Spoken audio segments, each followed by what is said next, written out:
Lough Ree, People, Place and Culture.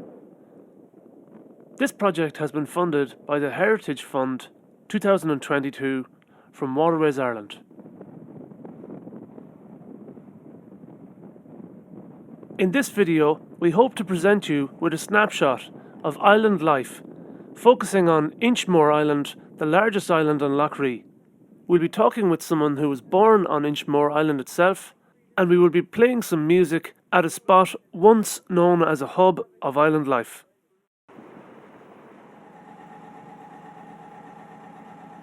The first stop on our journey takes us to Cusheen Point, an amenity area with many different strands.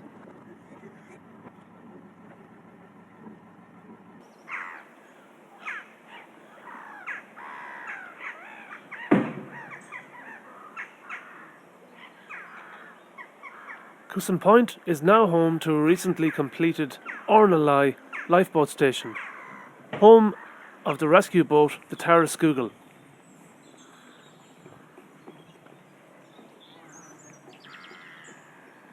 Alongside the Ornalai station is the recently completed Dunrovan headquarters of the Inland Waterways Association of Ireland, the IWAI. The site on which it now stands was once the home of Colonel Harry Rice, author of the book Thanks for the Memories. He bequeathed the land to the Inland Waterways Association when he passed away. We make our way northwards up the lake towards Inchmore Island, the largest island on the lake, and the focus of our efforts in this project. We're going to be later interviewing Jude Quigley, a local islander and boat builder now living on the mainland. First of all, here's our new friend, Owen Murphy, a wildlife park ranger who we met on the lake that day, and he's going to tell us a little bit about his work as a National Parks and Wildlife Warden.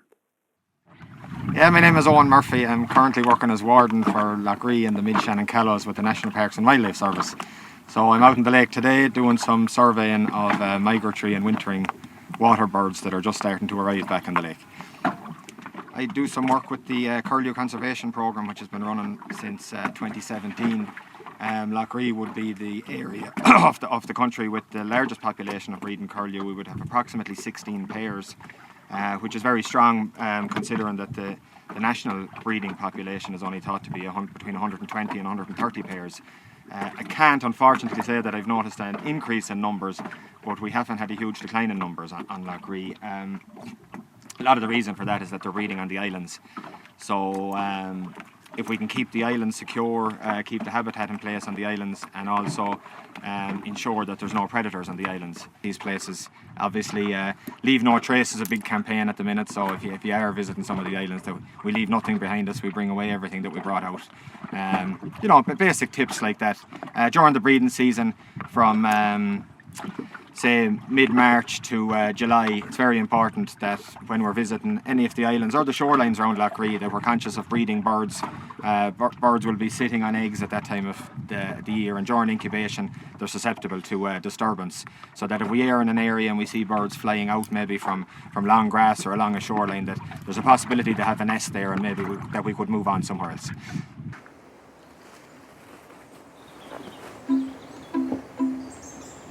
Well, we're here at Inchmore National School on Inchmore, the biggest island on Lough Ree, and I'm going to play a tune called Inchmore on Lough Ree, composed by Padraig Ganly from County Westmeath and published in his book Public na hÉireann, which he published in Buenos Aires in 1922, a long time ago.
This is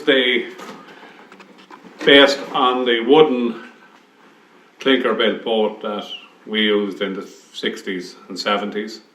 As you know, a little bit about myself, I was born in Inchmore, Ireland on the 4th of April 1959, and I lived there until the end of 1963.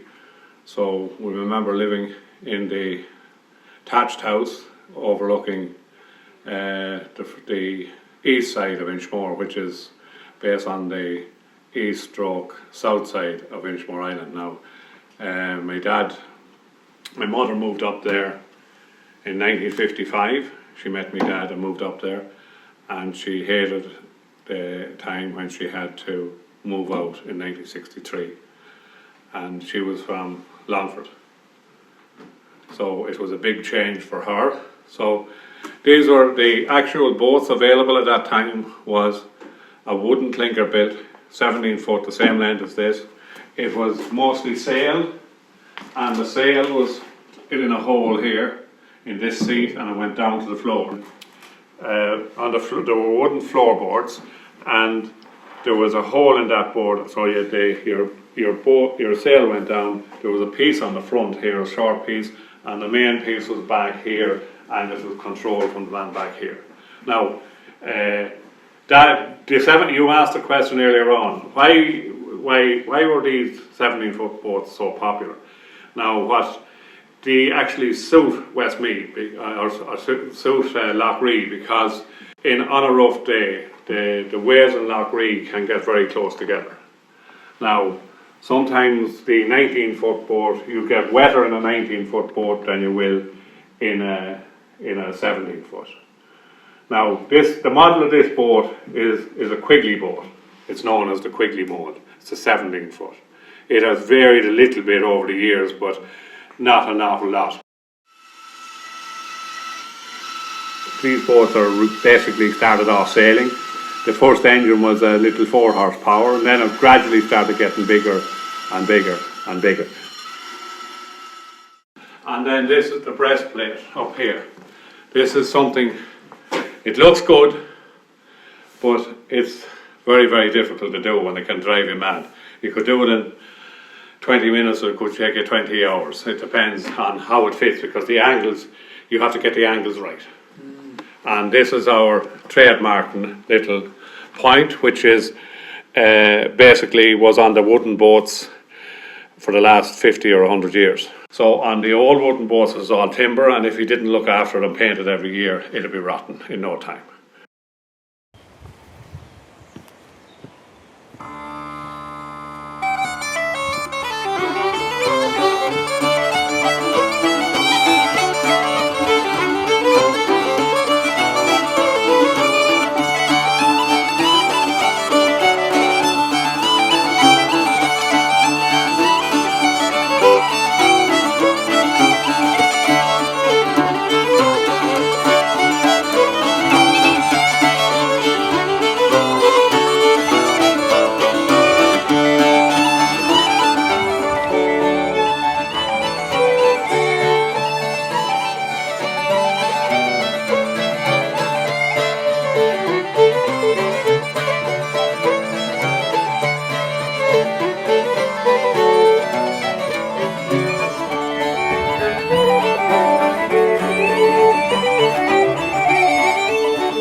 it's a good craft to have. It's a dying craft, but as I keep saying to some people, in Alaska and these places, people that came from the islands were called indigenous population. Now, that's something that is dying out slowly. Like, we were a different type of, like, all our ancestors fished, rowed, sailboats, and my uncle was probably one of the best rowers of a lake boat. We used to have regattas that time in Cusheen and in Athlone, and he died at the age of 26, but he was very, very good at rowing a boat. So that all type of thing now doesn't happen anymore. We commuted in and out every Sunday. We used to go in fishing. We'd be fishing from the shore. My mother used to be there. We'd land in every Sunday, and we used to have some fantastic memories from that. Now, my grandmother sailed one of these boats into Athlone every Friday to do the shopping and also to sell fish, and that was about 11 miles approximately, and if there was no wind she'd have to row. And how long would that journey take? It could take, if you tried to row a boat now into Athlone from Killamore, it would take a good hour at least, if not 2. And now, when we look at it, she was probably a tough lady, but she died at 62 years of age, so it probably was a rough life if you think of it. But their main life was farming, fishing, both trout fishing, the net fishing, which is still there, and the eel fishing, which the ESB stopped in the 60s. In various islands and various shorelines, there's an area known as a draw. And a draw means that it's a particular area that there's no rocks and stones, and where people can draw in the net. If you set it out in a circle, you can pull it in without catching the stones. But they're not being maintained in the last number of years, so it's difficult enough to pull a net. It's not easy. It's not easy. Now, the eel fishing ended in the 1960s, so that meant that the ESB bought the rights of the fishing rights from the Shannon, and it was around the time Aine Crusher, the power station. So that killed the Irish, the way of life on the islands. It was, that's what brought people off the islands. And then the kids, like, the fishing was their livelihoods. Yeah. And that's basically what correct, yes. Yeah. Okay. And that's what killed the whole life. It was wrong when you think of it. And it was like basically they brought out that they had a compensation fund for that, but basically it was divide and conquer. He also had a big horse, which was he done all the ploughing, he done all the work, and when we left there, the horse was there. He was there for a couple of years afterwards because he wasn't working, he got too fat, and my father sold him because somebody told him that he died from. But it was the most disappointing thing he ever done. He said he should have kept the horse, because the horse used to come down every time that he landed on the shore in the island, and he'd nuzzle his muzzle of his mouth against his head and his ears. So that was, he said, it was like losing a person when he sold the horse.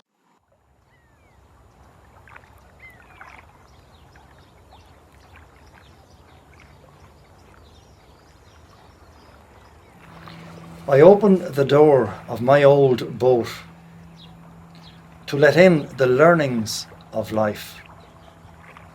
The wind and the waves are good friends of mine. So too the sun, the clouds, the earth and the sky.